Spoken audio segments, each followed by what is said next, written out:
welcome into Last Call. I'm Ian Walker. And I'm Jesse James.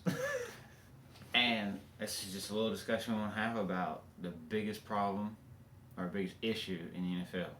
It's going to be who starts for Cleveland Browns.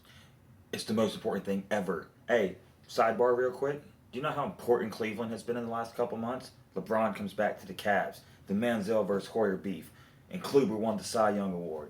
No, on all seriousness. Oh, and the Manziel Hoyer issue is back, by the way.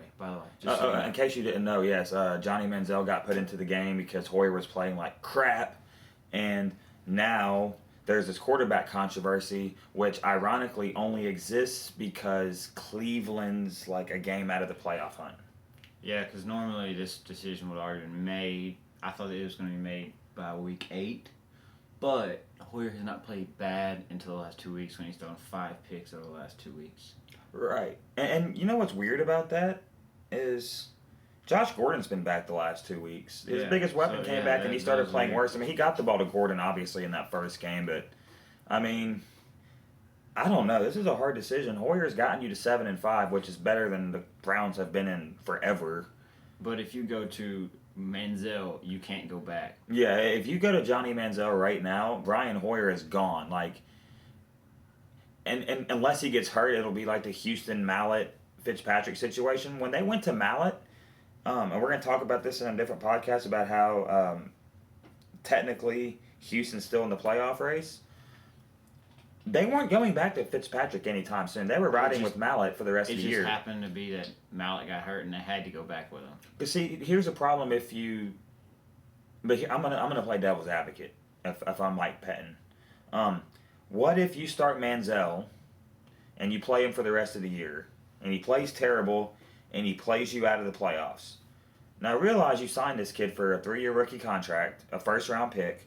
Do you go to Hoyer next year? Because, see, this is the same thing that happened with Geno Smith. Once they gave Geno Smith the job and then they took it away from him, it's like, what do you do now? But if you keep Hoyer in there and you let him play it out and they don't make the playoffs, then you go with Manziel forward. I just think that for a first-year NFL coach, this has to be a very hard decision. And I think he has to lean on Shanahan, the offensive coordinator, who he wants at quarterback. Which, in my opinion, from seeing the offenses they run, it's got to be Manziel. Because Manziel fits the RG3 mold a lot better than Brian Hoyer does. Right, and the talking heads are going to rip this decision apart either way, because if you leave Hoyer in there and he doesn't take you to the playoffs, and you could say, well, Manziel was hot, you should have kept him in. If Manziel gets in there and they don't go to the playoffs, they're going to say Hoyer won you 7 games. It's a lose-lose situation. It's a lose-lose, but would you rather... Because, I mean, it's trying to predict the future. Hindsight's always 20/20. You don't know how either guy's going to do, but at some point you have to find out what Johnny Football can do for you. Because you traded up to get him. Unless you're Cam Newton and you think hindsight's 50-50. Now, hindsight's always 50-50. I mean, 20, whatever the number is, who cares? Yeah, like, didn't he see... Yeah. Hindsight... is it not 50-50? No, I'm just kidding. We love you, Cam. And yeah, get out of Carolina. Sidebar, sorry, I get distracted. If I were Mike Pettin, the only reason I go to Manziel for the rest of the season is because I benched Brian Hoyer. I think it creates a spark. I would personally go with Manziel, not just because I want to see him play. But the other question...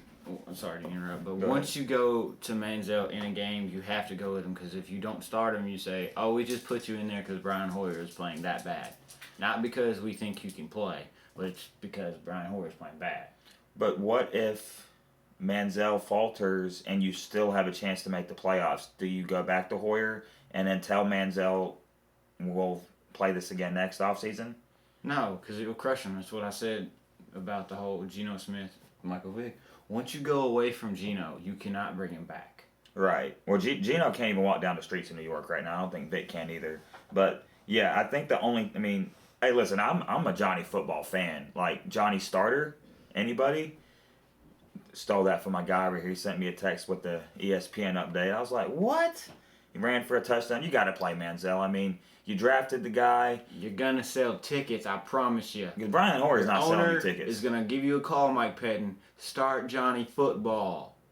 And actually, Pettin, I think it should be your choice. But yeah, start Johnny Football. I mean, you've done a good job up to this point. Your job's not in jeopardy over this one decision. I would hope not. But Cleveland goes through coaches like, I don't know, the Oakland Most Raiders. people go through The Oakland underwear. Raiders go through quarterbacks. I was gonna say the underwear thing too, but yeah. So I think we both agree with Manziel. That's our Manziel Hoyer drama. hashtag Johnny Starter. I started that shit. Peace out.